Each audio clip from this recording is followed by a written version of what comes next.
LIC AO की तैयारी कैसे की जाए, और इसमें एक जो बड़ा टर्म है इंश्योरेंस अवेयरनेस का, जिसमें बच्चे समझ नहीं पा रहे हैं क्या पढ़ना है और कहाँ से पढ़ना है, वो हम इस वीडियो में डिस्कस करेंगे। ध्यान से पूरी वीडियो को देखिएगा। हेलो, मेरा नाम है चंद्रहास, स्टडी स्मार्ट में आपका स्वागत है। LIC AO आने के बाद बहुत ज़्यादा एक्साइटमेंट है बच्चों के अंदर, क्योंकि इसकी जो सैलरी है काफ़ी अच्छी है। और यहाँ पे जो पैटर्न की बात करी जाए तो फेमिलियर पैटर्न है, बैंकिंग वाला ही। कैसे करना है, सबसे पहले मैं आपको कट ऑफ बताता हूँ, क्या इसका कट ऑफ रहता है, ताकि आपको अपनी प्रिपरेशन कैसे करनी इसका एक अंदाजा लगे, मेहनत क्या करनी है आपको। तो अगर हम 2019 की बात करें, जो कट ऑफ आपका गया था, ओवरऑल कट ऑफ, सेक्शनल तो आपका रहता ही है, ओवरऑल कट ऑफ की बात करें 58 नंबर था जनरल कैटेगरी के लिए। और ये जो कट ऑफ था किस में से था, आउट ऑफ 70 नंबर में से था। 70 नंबर जो क्वांट और रीजनिंग में आपको मिलेंगे, उसमें 58 नंबर गया था। उस साल जो वैकेंसीज की संख्या थी वो लगभग 500 प्लस जो पोस्ट थी वो आई थी। इस साल तो 300 समथिंग आपकी पोस्ट हैं। तो इसका मतलब ये है कि कट ऑफ इस बार पहले की तुलना में ज़्यादा जाएगी। ये इस पर भी डिपेंड करता है कि एग्जाम का लेवल आपका कैसा रहेगा। लेकिन ये मान के चलिए कि आपकी जो जनरल कैटेगरी की कट ऑफ है वो ऐसा तो नहीं होगा कि वो आपको 50 के आसपास देखने को मिले। ये इससे या उससे ज़्यादा ही होने वाली है ना। तो आप ऐसा कह सकते हैं +3 to 4 नंबर आसपास कट ऑफ रहेगी। बाकी की कैटेगरीज के लिए कट ऑफ भी आप देख सकते हैं। तो आप तैयारी कर रहे हैं तो आपको पता है कि इसमें बहुत ज़्यादा दम लगाना पड़ेगा। प्रीलिम्स निकल जाए तो मेंस के लिए क्या है, मेंस की जो कट ऑफ है वो 203 नंबर थी आउट ऑफ 300। 300 नंबर में से 203 नंबर थी मेंस में कट ऑफ। और ओवरऑल कट ऑफ की बात करें, जनरल कैटेगरी की थी वो 258 के आसपास थी, इंटरव्यू वगैरह मिला करके। तो आप देख रहे हैं कि यहाँ पर भी जो कट ऑफ है काफ़ी हाई है, मेंस का एग्ज़ाम होने के बावजूद भी। तो कट ऑफ हाई रहने का रीज़न क्या है, एक तो नंबर ऑफ वैकेंसीज की संख्या बहुत ज़्यादा कम है, सबसे बड़ा रीज़न ये है। दूसरा रीज़न ये भी है कि जो क्वेश्चन का लेवल है बहुत ज़्यादा हाई नहीं रहता। जैसे अगर क्वेश्चन का लेवल ही बहुत ज़्यादा हाई रहे तो नंबर ऑफ वैकेंसीज भले ही 300, कट ऑफ आपकी नीचे जाएगी क्योंकि बच्चे अटेम्प्ट नहीं कर पाते। यहाँ पे क्वेश्चन का लेवल ऐसा रहेगा कि आप आसानी से अटेम्प्ट कर पाएंगे अगर सही तरीका आपने अपनाया है तैयारी करने का। तो अब चलिए हम बात करते हैं इसके फेजेस की। आपको पता है जो प्रिलिमिनरी आपका एग्जाम होगा उसमें 3 आपके एग्जाम्स होंगे, रीजनिंग, क्वांट और इंग्लिश। अब एक बात ये ध्यान रखिएगा कि इंग्लिश क्या है, इसमें केवल क्वालिफाइंग नेचर का है। अच्छा, व्हाट इज क्वालिफाइंग नेचर? तो क्वालिफाइंग नेचर का मतलब ये हुआ कि आपको केवल क्वालिफाई करना है इसे, मतलब ये जो मिनिमम नंबर आपको दे रखे हैं ना 10 नंबर, केवल यही लाना है। इससे ज़्यादा आप लेकर के आए, पूरे 30 में 30 लेकर के आए, इसके नंबर आपके जो मेरिट लिस्ट बनेगी या जो कट ऑफ बनेगी उसमें जुड़ेगा नहीं। आप 30 में 30 ले आए, कोई बात नहीं। सबके सेपरेट टाइमिंग्स हैं 20-20 मिनट के। तो ऐसा भी नहीं है कि सर इसमें केवल 11 ही नंबर करते हैं, बाकी सेक्शन में वो टाइम दे देंगे। तो सेपरेट टाइमिंग आपको देखने को मिलेगी। और यहाँ पे जो मैं बात कर रहा सेक्शनल कट ऑफ की 18-18 नंबर है, रीजनिंग और आपके क्वांटिटेटिव एप्टीट्यूड दोनों की। अब इनमें आपको जो ये सेक्शनल मिल रहा है और इसी में बच्चे ज़्यादा कन्फ्यूज थे कि सर ये जो आपको मतलब हमको दिया जा रहा है क्वालिफाइंग, इसका मतलब क्या है? यही है सीधा सा मतलब। सेम हाल आपके मेन एग्जामिनेशन का है। इसमें आपको 4 सेक्शंस हैं। 1 क्या है, रीजनिंग, फिर GA current affair, data analysis and interpretation और insurance and financial market awareness. सबसे ज़्यादा टेंशन इसी में है। ये क्या है सर, इसको कैसे प्रिपेयर करेंगे, अभी बताता हूँ मैं। इसमें भी हाल वही है आपका, सेक्शनल आपको टाइमिंग देखने को मिलेगी और इनके अपने सेपरेट क्वालिफाइंग नंबर्स हैं। मतलब इससे कम नंबर अगर आप पाते हैं, बाकी ओवरऑल कट ऑफ भी आपका क्लियर हो गया, तो भी आपका जो सिलेक्शन है वो होगा नहीं। इंग्लिश में जो 5वां आपका पॉइंट है इंग्लिश लैंग्वेज में, ये आपका डिस्क्रिप्टिव पेपर होगा। डिस्क्रिप्टिव का मतलब कंप्यूटर स्क्रीन पर ही आपको लिखना पड़ेगा, लेटर राइटिंग और ऐसे। ये क्वालिफाइंग नेचर का है, मतलब इसमें आप पूरा का पूरा नंबर भी पाएंगे तो कोई आपको खास फर्क नहीं पड़ेगा। आप कम से कम 10 नंबर इसमें पाएंगे तभी आपका ये एग्जाम निकलेगा।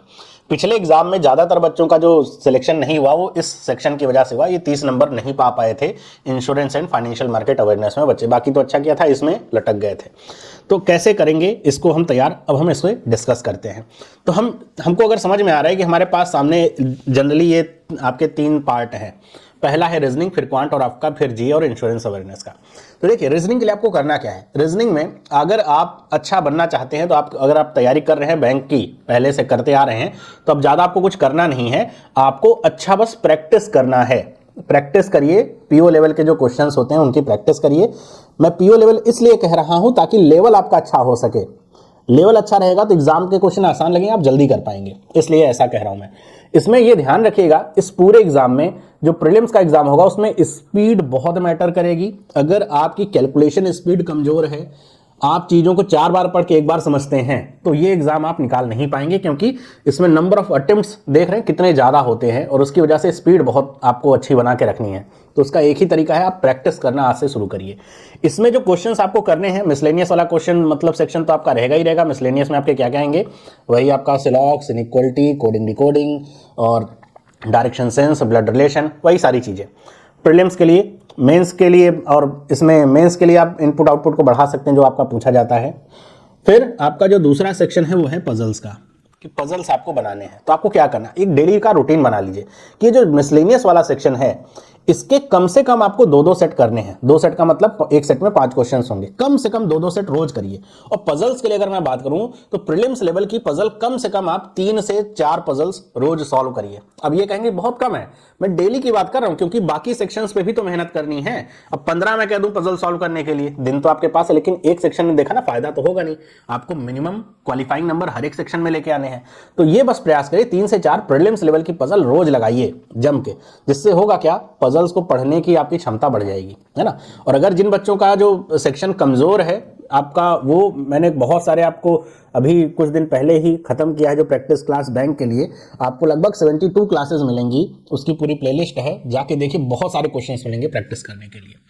क्वांट में मैं फिर से बता रहा हूं कि आपको स्पीड पे आपको फोकस करना है, कैलकुलेशन पे फोकस करना है। तो जो सिंप्लीफिकेशन है, अप्रोक्सीमेशन है, इसके क्वेश्चंस आप लगाना शुरू करिए। बहुत क्वेश्चंस आएंगे इसमें से। जो क्वाड्रेटिक क्वेश्चन है यहाँ के क्वेश्चंस रहेंगे।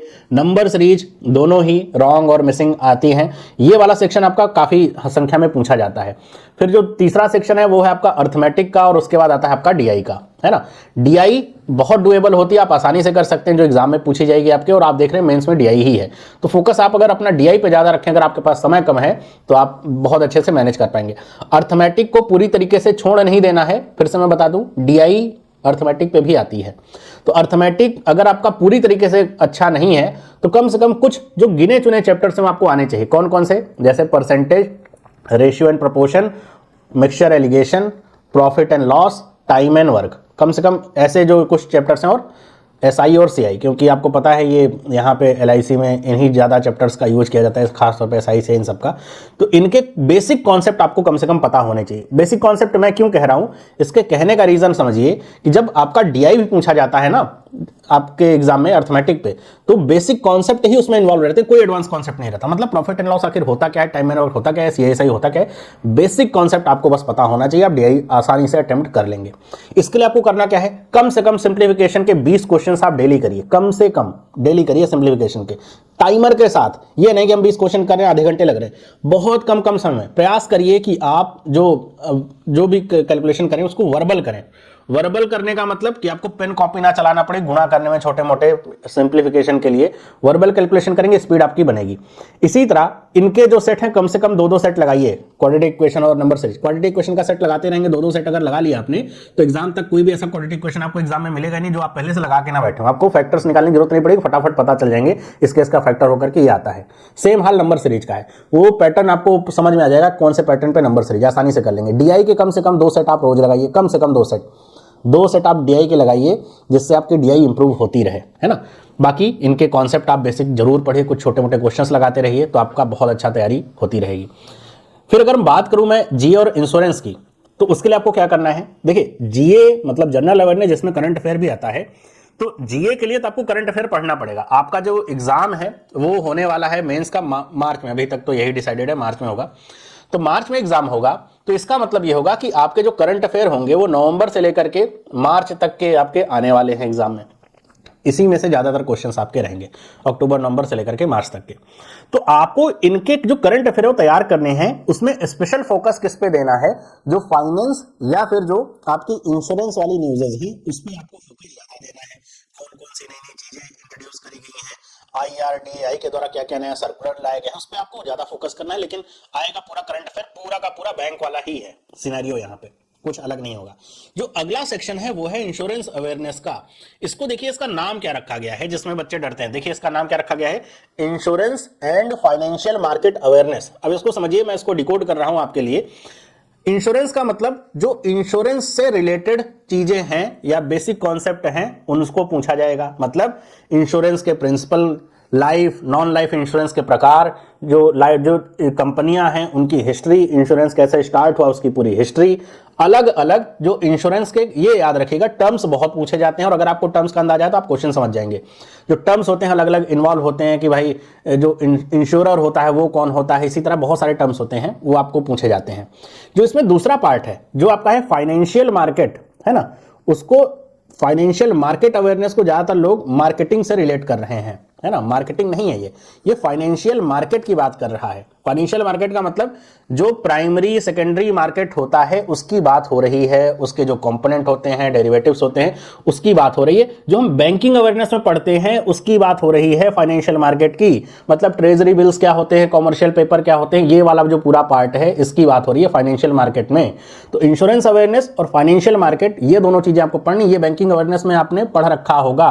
फाइनेंशियल मार्केट अगर मेरे से पढ़ा है तो मैंने पढ़ाया हुआ है पूरा का पूरा फाइनेंशियल मार्केट। प्राइमरी मार्केट क्या होता है, सेकेंडरी मार्केट क्या होता है, शेयर बाजार क्या होता है, शेयर किसे कहते हैं, डिबेंचर किसे कहते हैं, इश्यूज क्या होते हैं, आईपीओ क्या होता है, एफपीओ क्या होता है, जितने तरह के पेपर्स होते हैं, ट्रेजरी बिल क्या होता है, कमर्शियल पेपर क्या होता है, गवर्नमेंट बॉन्ड्स क्या होते हैं, ये सारी चीजें, बॉन्ड यील्ड क्या होता है, ये सारी चीजें आपके फाइनेंशियल मार्केट का पार्ट है। यहां से क्वेश्चंस आते हैं। तो ये है आपका वो पार्ट जो आपको पढ़ना है, इंश्योरेंस वाला, साथ साथ में बैंकिंग अवेयरनेस का जो फाइनेंशियल मार्केट वाला पार्ट है उसे अच्छे तरीके से पढ़िएगा। कॉन्सेप्ट क्लियर रहेगा तो आप एग्जाम अच्छे से निकाल पाएंगे।